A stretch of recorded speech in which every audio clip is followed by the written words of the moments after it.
Sexual reproduction in flower में pollination के एक बार देख लेते हैं छोटा सा डेफिनेशन से, ठीक है। सिंपल सी अभी मैंने एक्सप्लेन किया। अभी क्या कहलाता है, मेल गैमेट्स को फीमेल गैमेट्स में एंट्री लेने की प्रोसेस को ही पॉलिनेशन कहते हैं, ठीक है। सिंपल सा और इजी लैंग्वेज, मैं नहीं कहता कि हार्ड लैंग्वेज बुक का बड़ा बड़ा याद करो, डजंट मैटर, ठीक है, इसकी जरूरत नहीं है, ठीक है। The transfer of pollen grains from the anther to stigma of the same flower में अगर होता है तो क्या कहलाता है, सेल्फ पॉलिनेशन।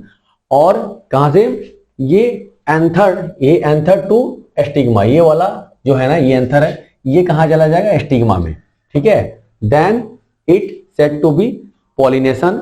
अगर सेम फ्लावर में होता है तो क्या होगा, सेल्फ पॉलिनेशन। डिफरेंट फ्लावर में होता है तो क्रॉस पॉलिनेशन। सिंपल था, हमें ज्यादा रटने रटाने की जरूरत नहीं है, इसमें ज्यादा कुछ है नहीं। जैसे तुमने पूछा कि क्या होता है, एक सीड एंट्री ले ले एक एंथर, तो दूसरा एंथर भी अगर लेना चाहता है, अगर ये ले रहा है तो क्या होगा, जी नहीं, एक होने के बाद ही क्लोज हो जाएगा। फ्लावर कैसे होता है, सूख जाता है। देखोगे तो फ्लावर के केस में ये सूखने लगता है, उसके बाद सीड इसमें ग्रो होता है थोड़ा सा बड़ा होकर के, फ्लावर तो सूख जाता है फिर, ओके। तो आगे बात करते हैं, नेक्स्ट टॉपिक आर, इसमें देखते हैं फर्टिलाइजेशन को थोड़ा सा हम लोग एक्सप्लेन कर लेते हैं। व्हाट इज फर्टिलाइजेशन, तो normally when male gametes present in the pollen grains join with the female gametes are called fertilisation.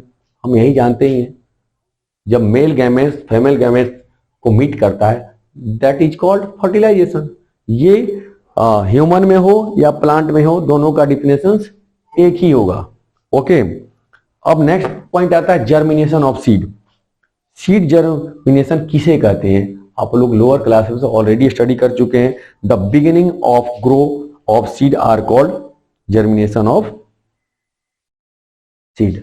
मतलब सबसे पहले ग्रो ऑफ सीड नहीं, ग्रो प्लांट बोल सकते हैं, ठीक है। सीड को जैसे ही हम लोग नीचे हम लोग जमीन में रोपते हैं या फिर गमले में रोपे, कहीं भी रोपे, ठीक है, नीचे लगाते हैं, तो सबसे शुरुआत में क्या होता है, जैसे ही वो ग्रो होना शुरू होता है तो that process is called germination of seed. ये ज्यादा पढ़ना नहीं है, जस्ट क्योंकि जर्मिनेशन वर्ड इसमें आ गया तो मैंने एक्सप्लेन कर दिया। नेक्स्ट आते हैं रिप्रोडक्शन इन एनिमल और ह्यूमन। अब अगला क्या पढ़ना है हम लोग को, रिप्रोडक्शन इन एनिमल्स और ह्यूमन।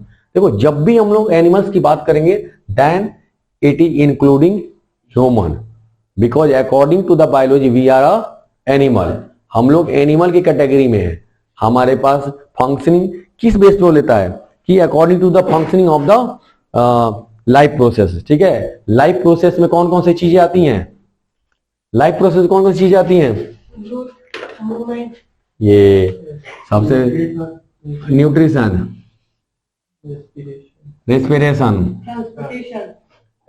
ट्रांसपोर्टेशन, फिर एक्सक्रिएशन। चार चीजें मेन रूप से आती हैं। क्या, हाँ ठीक, नहीं लाइफ प्रोसेस में यही चीज होता है, रिप्रोडक्शन लाइफ प्रोसेस का पार्ट नहीं है, ठीक है। वैसे मेन चार चीजें लेते हैं हम। तो ये जो चीजें हैं हमने क्या, कहां पे था मैं,